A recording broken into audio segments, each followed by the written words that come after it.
Hi everyone. We're at day 7, so okay. They took the morning break, I guess, because Jennifer McCabe, is on the stand, and they had a question about, or they had a sidebar about a question, and then I guess it led into the break because I'm not seeing court for now, so which probably means I have about 20 minutes, give or take, but it's not going to take that long. Okay, so today, starting from yesterday a little bit, I believe, this is my belief now, that people have coached Jennifer McCabe specifically, and probably some other people, although I'd like to start at Jennifer McCabe, and told her that you did not come across well in the first trial, so you might want to not smile, but at least don't be so catty, you know, answer the question, don't over answer the question, those kind of things.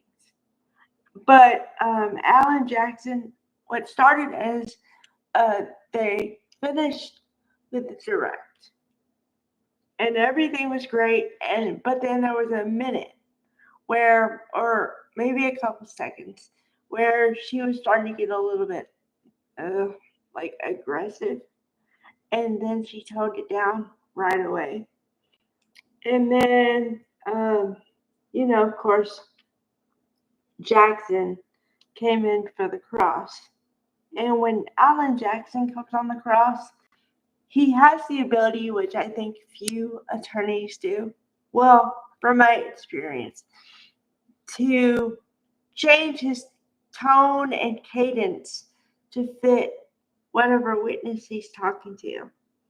It's like he knows if he has to be aggressive or a little bit nicer and then get aggressive, or, he's able to do that. So, yeah. But I already saw some inconsistencies with her testimony today, because he asked her direct questions about, did you talk to this person? How many times did you talk to that person? How many times did you, all the stuff that would indicate maybe she's doing more than she's just saying, oh, I'm not doing anything. Oh, I love Karen and I love John O'Keefe. Although there is one interesting thing here that I found, like it put up a red flag in my mind.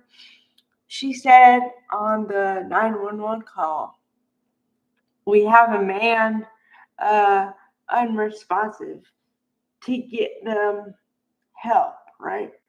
So they asked questions about it. Why didn't you say he's your friend or whatever, And she says, well, it wasn't intentional. I was just trying to get him help as soon as possible. So I was trying to keep my answers short. And the thing is that we don't know. I mean, I'm aware that everything is speculation on my part, because the only people who knew what really happened there are the people who were there. Um, you know, uh, uh, you know, Karen Reed and everyone else around her and whatever. Okay, but I find it odd that she comes into court the second time and saying how good friends they are, and he's my good friend. And then on recording, she says, just a man, unresponsive. I'm like, okay. And then about, oh, there's one thing about yesterday, one slight thing. Okay. I know I talked a lot about Ian Whiffen, the Celebrate guy. Okay. But there's one little piece that I didn't think about in the moment. Okay. He moved, the phone moved 84 feet. Okay. Now, 84 feet is a lot of distance. And I I don't have questions with the distance because apparently what the phone does is it picks up your gait, how fast you walk, and then it says according to that how many steps you took in a day, right? Okay, so but 84 feet is still a long distance.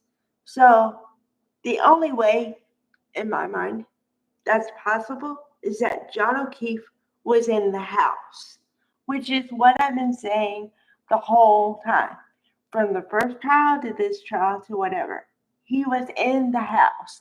But here's the kicker on this one. If they say he was in the house, that negates the whole he was hit by a car, and that whole narrative or that whole idea goes away. Okay? So they do not want, the Commonwealth does not want anyone to say he was in the house. Now, granted, they've been around it and whatever, but they have never directly said he was in the house. But I say that everything points to that man was in that house and then he was dragged out to make it look like he died of hypothermia. It's been my story or my explanation, not story. I get caught up on the story because when I say story, I don't mean anything. But whenever someone says story, I'm like, okay, so why do you have to use the word story? But that's been my explanation, my thinking since trial one. So, yeah. But is the jury going to pick up on that? No idea. They should, but are they going to? Different question. Okay, so getting back to Jennifer McCabe. And then also he asked her questions about, do you have connections to the Canton Police Department? And she said, yes, but it was very reluctant. It wasn't a yes. It was, well, you see, and then she got around to yes. And then he says, well, do you also have connections to the Massachusetts State Police? The other one, you know. And she says, oh, well, because her, one of her relatives by in-law is an officer for Massachusetts police, right? Okay, but instead of just saying yes, she says, well, I'm not really close with that family member, and yeah.